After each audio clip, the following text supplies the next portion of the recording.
Boa noite, pessoal.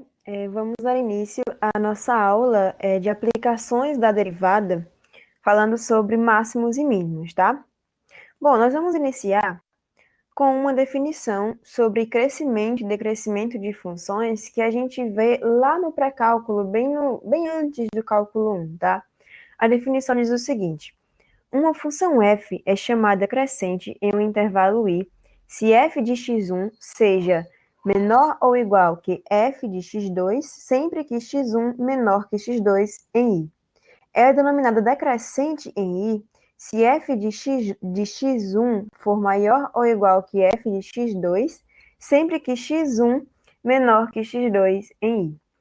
Uma observação que a gente tem aqui é que quando sair o nosso menor ou igual ou maior ou igual e se transformar em apenas menor ou maior, a gente diz que a nossa função ela é estritamente crescente ou estritamente decrescente, respectivamente, tá? Então, assim, ninguém entendeu absolutamente nada com essa definição. Então, como a gente sempre gosta de fazer a nossa representação geométrica para poder ficar mais fácil de entender, vamos ver aqui um exemplo que diz o seguinte: a função f de x igual a x ao quadrado, ela é estritamente decrescente no intervalo de menos infinito a zero e é estritamente crescente no intervalo de zero a mais infinito. Então, o gráfico da nossa função x quadrado está aqui. O que nós vamos fazer? Nós vamos pegar as nossas retinhas e nós vamos imaginar o seguinte. Vamos analisar esse lado aqui. A função diz que do intervalo de zero a mais infinito, a função é estritamente crescente. Isso já está visível, né? Mas vamos comprovar de acordo com a definição que a gente viu agora há pouco. Imagine que eu pego um x1 mais ou menos por aqui assim, tá? E eu pego um x2 mais ou menos por aqui. Então, a nossa definição era clara e dizia que o nosso x1 tinha que ser menor que o nosso x2. E está aqui visível que é menor. Se a gente imaginar o f de x1, ele vai estar mais ou menos por aqui assim. E se a gente imaginar o f de x2, ele vai estar mais ou menos por aqui assim. Então, o nosso x1 está sendo menor que o nosso x2 e o f de nosso x1 está sendo menor também que o nosso f de x2. Então, aqui a gente já pode dizer que de zero a mais infinito, a nossa função ela é estritamente crescente, tá? Vamos analisar o outro lado aqui agora.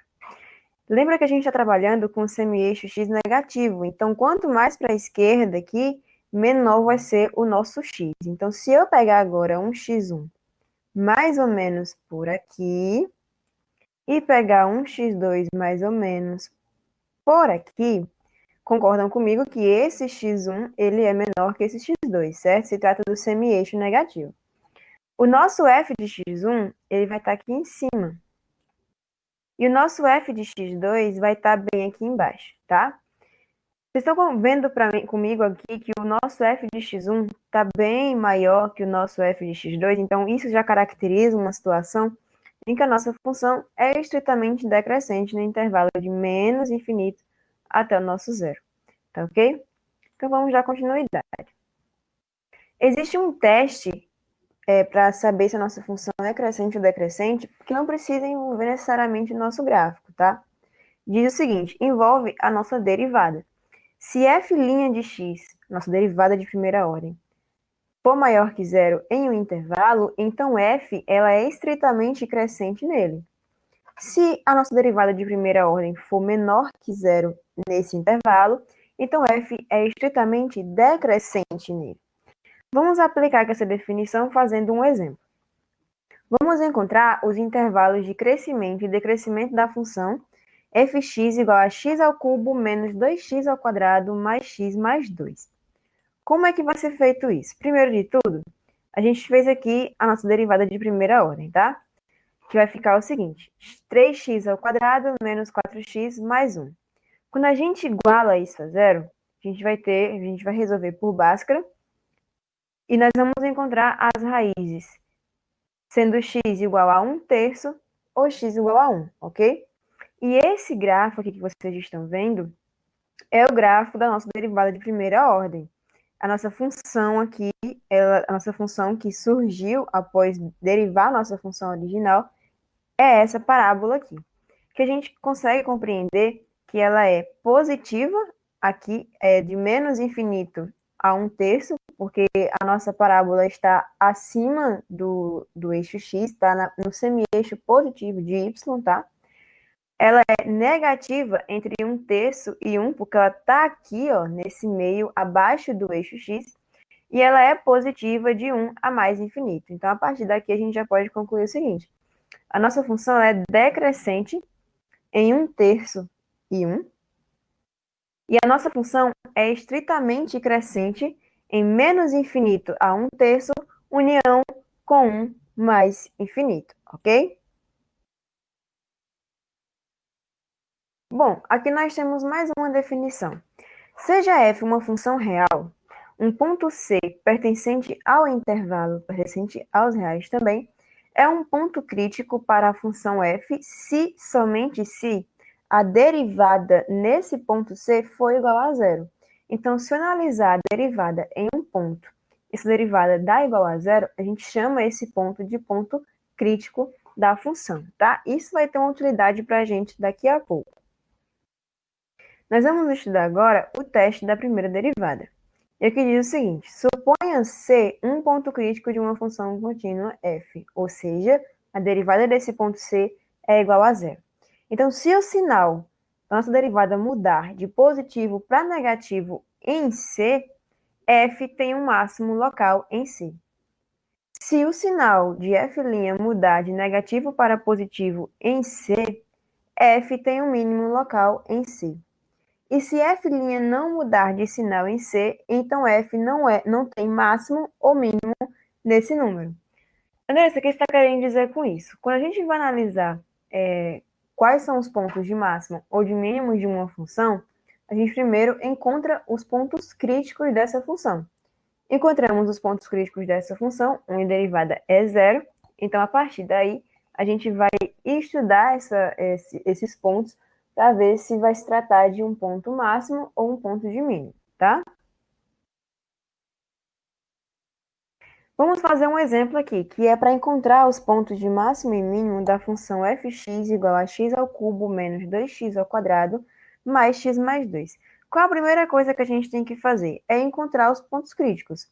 Então, como que a gente encontra os pontos críticos? A gente vai derivar essa função e vai igualar a zero, ok?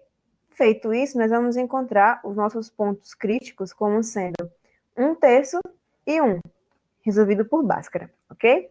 Fazendo isso, a gente tem o seguinte: de menos infinito a 1/3, a nossa função ela é sempre positiva. Se de 1/3 a 1, ela é negativa. E de 1 a mais infinito, ela é positiva. Então, com o nosso estudo do sinal aqui no nosso teste da primeira derivada, a gente costuma fazer essas setinhas aqui para cima, essa setinha para baixo, essa setinha para cima, para identificar os pontos de máximo e mínimo. Vocês concordam comigo que essa ponta, essa seta para cima, essa seta para baixo, forma um ponto lá em cima, um topo, e agora para baixo e depois para cima forma um vale aqui? Então, aqui a gente tem um ponto de máximo, aqui a gente tem um ponto de mínimo. Então, a gente conclui que 1/3 é um ponto de máximo local e 1 é ponto de mínimo local, ok? A gente pode utilizar isso para estudar a concavidade da função. Então, a gente tem a definição que diz o seguinte: se o gráfico de f estiver acima de todas as suas retas tangentes no intervalo AB, então ele é chamado de côncavo para cima. Se ele estiver abaixo de todas as suas retas tangentes no intervalo AB, então ele é chamado de côncavo para baixo, ok? Vamos ver um exemplo sobre isso também. Observe o gráfico das funções x² e menos x². A nossa curva aqui, ela está acima de todas as suas retas tangentes, de todos os seus pontos. Então, a gente conclui que a concavidade dela é para cima e está bem nítido isso na imagem, né? Na nossa função agora menos x², ela está abaixo de todas as suas retas tangentes. Então, a gente diz que a concavidade dessa função é voltada para baixo, ok?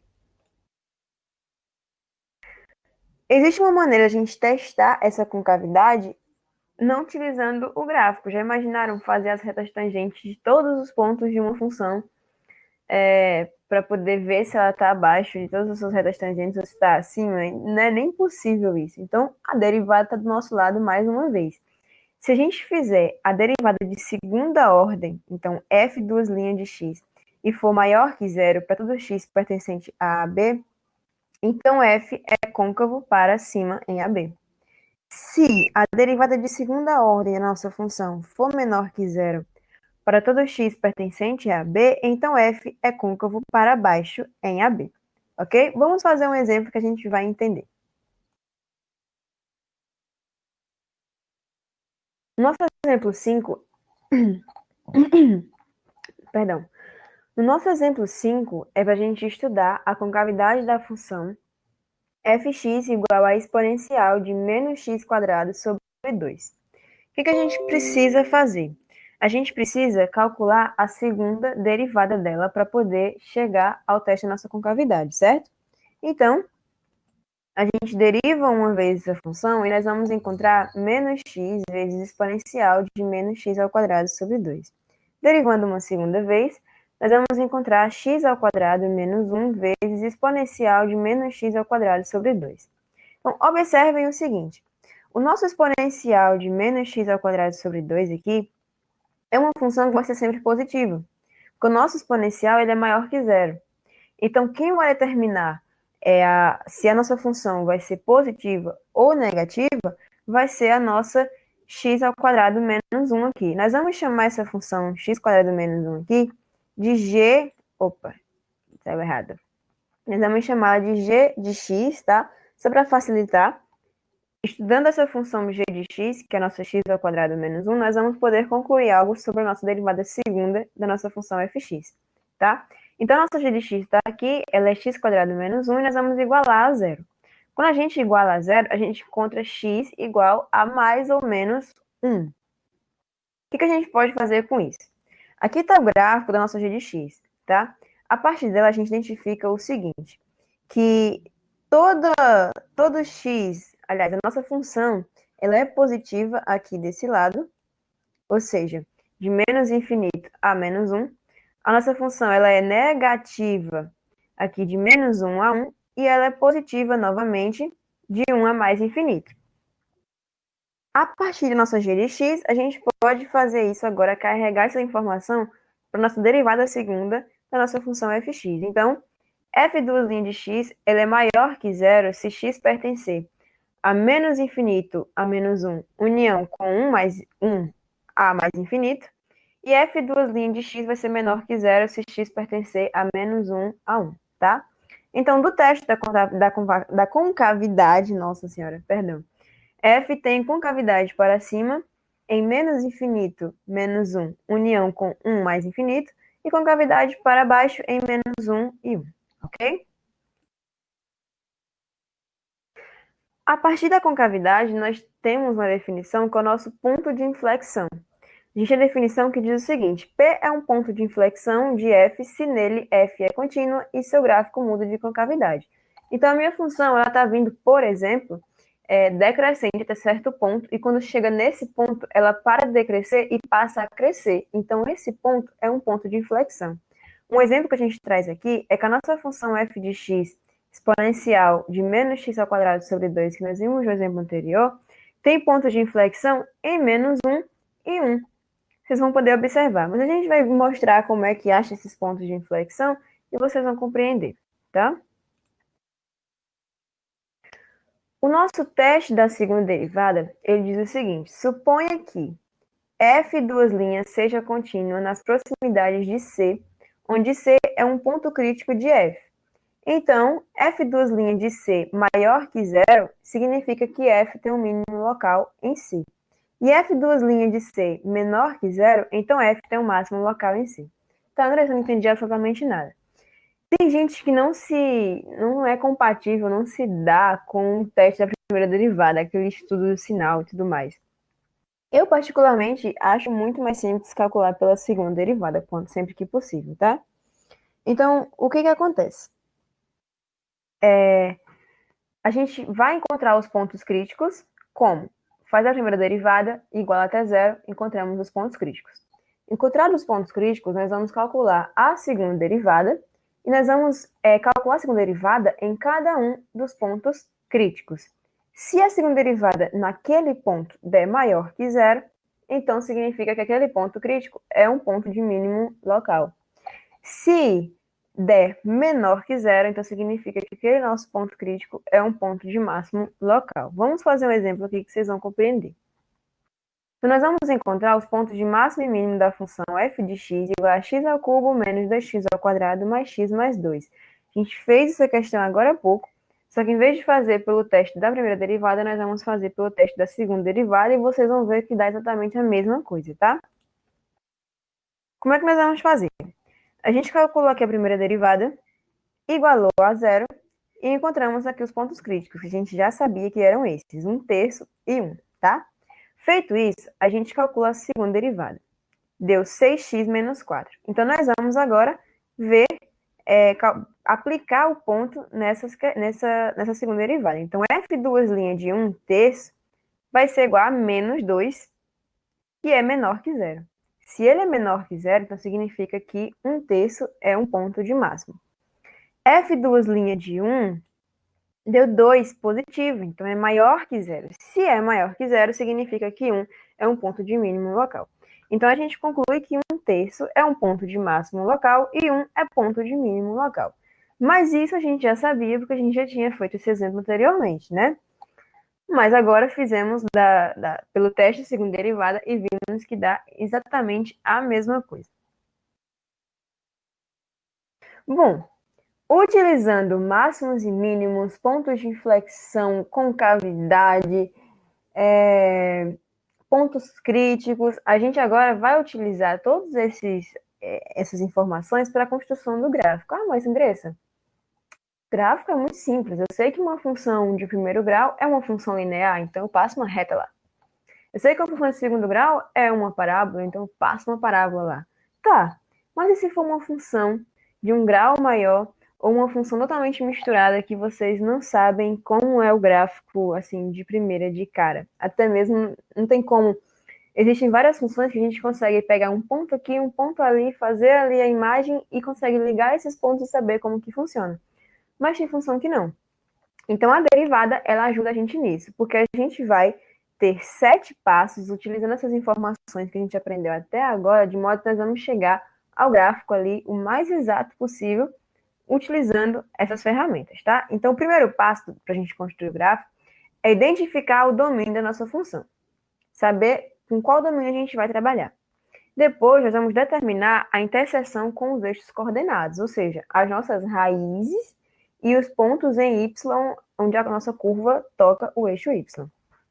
Depois, nós vamos encontrar os intervalos de crescimento e decrescimento. Nós queremos saber onde que a função cresce, onde que a função decresce. O outro passo é estabelecer a concavidade e os pontos de inflexão. Então, eu tenho que saber onde a nossa função tem concavidade para cima ou para baixo e onde que ela muda de concavidade. Nós vamos identificar os pontos de máximo e mínimo. Nós temos que saber onde que nós temos pontos críticos que são máximos e mínimos da nossa função. Depois, nós vamos determinar as assíntotas horizontais e verticais, ou seja, aquelas retas que limitam a nossa curva, onde que a nossa curva vai passar. E o último passo é, óbvio, esboçar a nossa curva. Então, vamos iniciar. A gente vai considerar a nossa função fx igual a x ao cubo menos x ao quadrado menos x mais 1. E nós vamos fazer, esboçar o gráfico dessa função a partir desse espaço que a gente acabou de ver, tá? O primeiro, que é identificar o domínio, a gente não vai ter muito trabalho, porque é uma função polinomial, então o seu domínio é toda a reta real, tá? O domínio da nossa função são os reais. Nosso segundo passo, que é a interseção com os eixos, a gente vai fazer o seguinte. Utilizando a divisão de polinômios, a gente vai fazer uns cálculozinhos, tentem fazer isso, e vocês vão encontrar que as nossas raízes da nossa função é x igual a mais ou menos 1, tá? A interseção com o nosso eixo y é quando o nosso x é zero. Quando o x é zero, ou seja, f de zero é igual a 1. Então, a interseção com o nosso eixo y é em y igual a 1. O nosso terceiro passo é encontrar os intervalos de crescimento e decrescimento. Como que nós vamos fazer isso? Nós vamos derivar a nossa função. Derivando a nossa função, a gente encontra 3x ao quadrado menos 2x menos 1. Nós vamos pegar essa derivada e vamos igualar a zero. Quando a gente iguala a zero, a gente encontra x igual a menos 1/3 e x igual a 1. E tá aqui o gráfico da nossa derivada, tá? É uma parábola. Essa função aqui que resultou da nossa derivada de primeira ordem. Fazendo isso, a gente faz o estudo do sinal nela. Então, a gente conclui que nessa parte da reta, ela é positiva, da reta não, da curva, nessa parte é negativa e nessa parte é positiva. E eu coloquei bonitinho aqui para vocês. Então, de menos infinito a menos 1/3, ela é positiva. De menos 1/3 a 1, ela é negativa. E de 1 a mais infinito, ela é positiva. E a gente colocou as retinhas aqui bonitinhas. Então, a gente vai fazer assim. E aqui já tem um spoiler para vocês dos nossos pontos de máximo e mínimo, não é? Mas isso não é agora. A gente só quer identificar o crescimento e decrescimento da nossa função. Então, f é estritamente crescente para x pertencendo a menos infinito, menos 1/3, união com 1 mais infinito, e estritamente decrescente para x pertencente a menos 1/3 e 1, ok? O nosso quarto passo é encontrar a concavidade e os pontos de inflexão da nossa função. Para isso, a gente precisa calcular a derivada de segunda ordem. Quando a gente calcula a derivada de segunda ordem dessa função, a gente encontra 6x menos 2. E a gente vai igualar esse cara a zero. Vocês lembram disso, né? Quando a gente iguala esse cara a zero, a gente encontra x igual a 1/3. E a nossa função que resultou da nossa derivada de segunda ordem é uma reta e está o gráfico aqui. E a partir dela a gente consegue estudar a concavidade dessa função. A gente já sabe que 1/3 é o nosso cara do meio. Então a gente sabe que de menos infinito a 1/3 é negativa e de 1/3 a mais infinito ela é positiva. Então, antes de 1/3, a nossa concavidade é para baixo, é voltada para baixo, e depois de 1/3, a concavidade da nossa função é voltada para cima. Então, a concavidade será para cima no intervalo de 1/3 a mais infinito e para baixo em menos infinito a 1/3, ok? O nosso ponto de inflexão, adivinha só, é o nosso cara do meio, o nosso 1/3 com a imagem dele, tá? Então, para isso, nós vamos calcular a imagem de 1/3. F de 1/3 é igual a 16 sobre 27. Então, a função tem ponto de inflexão em 1/3, 16 sobre 27. É o nosso ponto, o nosso par ordenado, ok? O nosso quinto passo é encontrar os nossos pontos de máximo e mínimo, que a gente já viu um spoiler agora há pouco, que vão ser os nossos caras aqui, menos 1/3 e 1. Então, a gente já sabe que menos 1/3 é um ponto de máximo e que 1 é um ponto de mínimo. E para ficar mais completo, nós vamos calcular a imagem desses caras. Então, a imagem desses caras a gente encontrou aqui. A imagem de menos 1/3 é 32 sobre 27 e a imagem de 1 é 0. Então, o nosso ponto de máximo local é o ponto menos 1/3, 32 sobre 27, e o nosso ponto de mínimo local é 1 e 0. Ok? E agora, por último, nós só temos que realmente esboçar o nosso gráfico, tá? Então, a gente tem aqui espalhado aqui no nosso plano cartesiano todos os pontos onde nós temos informações que nós encontramos. A interseção com o eixo x, interseção com o eixo x, o nosso ponto de inflexão está aqui, a nossa interseção com o eixo y está aqui, o nosso ponto de máximo está aqui e o nosso ponto de mínimo está aqui. O que a gente tem? A gente teve pelo estudo de crescimento da concavidade o seguinte: o crescimento da concavidade para baixo é até x igual a menos 1/3. Então, onde x até x igual a menos 1/3, a nossa concavidade é voltada para baixo. O decrescimento com concavidade para baixo é em x pertencendo de menos 1/3 a 1/3. O decrescimento com concavidade para cima é de 1/3 até 1. E o crescimento com concavidade para cima é a partir de x igual a 1, aqui a gente tem. Então, agora não tem outra coisa a não ser usar todas essas informações que a gente encontrou e desenhar o nosso gráfico. E tá aqui o nosso gráfico bonitinho. Então, nós encontramos aqui o nosso ponto de máximo, o nosso ponto de mínimo, interseção com o eixo x, interseção com o eixo x, interseção com o eixo y.